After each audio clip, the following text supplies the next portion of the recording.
नमस्कार, मेरा नाम सतीश सिंह है और मैं तकरीबन 15 वर्षों से अमेरिकन इंस्टीट्यूट बिलासपुर ब्रांच में पर्सनालिटी डेवलपमेंट और इंग्लिश कम्युनिकेशन स्किल के ऊपर काम कर रहा हूँ, ट्रेनिंग दे रहा हूँ। आज जिस टॉपिक के ऊपर हम बात करने वाले हैं, बड़ा कॉमन टॉपिक है फ्रेंड्स। आपने बचपन से इस टॉपिक को पढ़ा होगा, लेकिन कहीं ना कहीं एग्ज़ाम पॉइंट ऑफ व्यू से, स्पोकन पॉइंट ऑफ व्यू से लोगों को कन्फ्यूज़न आता है। आज मैं बात करने वाला हूँ हाउ मैनी और हाउ मच के ऊपर।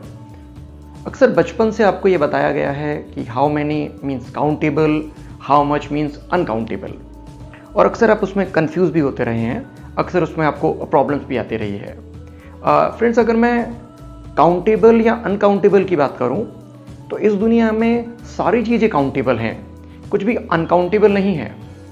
अब आप बोलेंगे सर वो कैसे? अगर मैं बात करूं मिल्क की, दूध की अगर मैं बात करूं तो आप बोलेंगे अनकाउंटेबल है। जी नहीं, आप उसको भी काउंटेबल बना सकते हैं अगर उसकी एक यूनिट लगा दें। आप पूछते हैं हाउ मच मिल्क, लेकिन मैं पूछ सकता हूं हाउ मेनी लीटर्स मिल्क, या हाउ मच शुगर, मैं पूछ सकता हूं हाउ मेनी केजी शुगर। तो इस तरह से सारी चीज़ें जो हैं काउंटेबल हैं। तो अक्सर स्टूडेंट्स को इसमें दिक्कत आती है।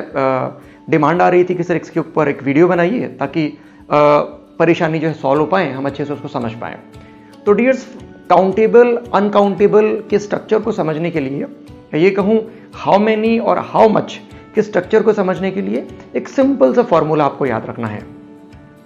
अक्सर जब मैं स्टूडेंट से ये पूछता हूँ क्लास में, अपने ऑफलाइन या ऑनलाइन बैचेज में, कि मनी क्या है, तो अक्सर स्टूडेंट्स को लगता है सर मनी काउंटेबल है, मनी को हम लोग काउंट करते हैं, तो मनी में हाउ मैनी आना चाहिए, लेकिन मनी में हाउ मच आता है। तो ये एक प्रॉपर तरीका नहीं है चीज़ों को ये जानने का कि हाउ मैनी आएगा कि हाउ मच आएगा। जैसे मैंने बताया, सभी चीज़ें एक्चुअली काउंटेबल हैं, सभी चीज़ें काउंटेबल हो सकती हैं यदि उनकी एक आप यूनिट के रूप में उनको बांध दें, उनको एक यूनिट के रूप में जो है पेश करें, प्रस्तुत करें। तो सर क्या तरीका होना चाहिए? एक सिंपल तरीका है।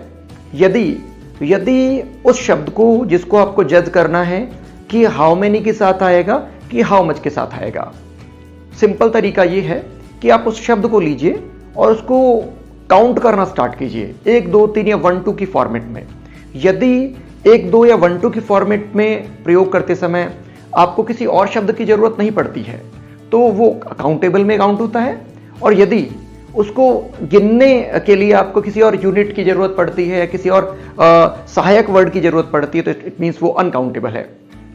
एग्जाम्पल के तौर पर अगर मैं पेन का एग्जाम्पल लेता हूं तो 1 पेन, 2 पेन, 3 पेन, या मैं कार का एग्जाम्पल लूं 1 कार, 2 कार, 3 कार, या मैं शर्ट का एग्जाम्पल लूं 1 शर्ट, 2 शर्ट, 3 शर्ट, कंफर्टेबल चल रहा है। लेकिन अगर मैं मनी का एग्जाम्पल लूं 1 मनी, 2 मनी, मनी के साथ हमें 1, 2 के साथ काउंट हम नहीं कर सकते हैं, हमें रुपीज ऐड करना पड़ता है। या अगर मैं मिल्क की बात करूं तो पॉसिबल नहीं है, मुझे लीटर ऐड करना पड़ता है। या मैं डिस्टेंस की बात करूं तो मुझे किलोमीटर ऐड करना पड़ता है। एक सिंपल तरीका है चीज़ों को जांच करने का कि उसमें आप हाउ मैनी यूज़ करेंगे या हाउ मच यूज़ करेंगे। तो मैंने ये बताया आपको कि अगर किसी शब्द को 1, 2, 3 में गिनते बने तो वो हाउ मैनी में काउंट होती हैं चीज़ें, यानी सिंपल वो काउंटेबल है। और यदि किसी शब्द की सहायता आपको लेनी पड़ती है तो वो चीज़ें अनकाउंटेबल हैं। मैंने सबसे बड़ा एग्जांपल दिया आपको मनी का। अक्सर स्टूडेंट का मानना ये रहता है कि मनी काउंटेबल है, मनी काउंटेबल नहीं है। 1 मनी, 2 मनी, 3 मनी हम लोग नहीं कर सकते हैं, इसलिए मनी अनकाउंटेबल में काउंट होती है। मनी को हमें रुपीज़ में, डॉलर्स में, पॉन्ड्स में गिनना पड़ता है, यानी सारे के सारे ये सहायक वर्ड हैं। तो डियर, से आज का टॉपिक था। बाकी डिटेल आपकी वीडियो की स्क्रीन पर चल रही हैं। आप मेरा ऑनलाइन या ऑफलाइन बैच अटेंड कर सकते हैं, जहां पर मैं स्पोकन इंग्लिश के साथ साथ पर्सनालिटी डेवलपमेंट और कॉम्पिटिटिव एग्जाम्स की तैयारी भी कराता हूं। आप हमसे जुड़ सकते हैं। तो बहुत जल्दी मुलाकात होगी एक और टॉपिक के साथ, एक नई वीडियो के साथ। तब तक देखते रहिए मेरी वीडियोस और अपनी अंग्रेजी को इम्प्रूव करते रहिए। Thank you so much.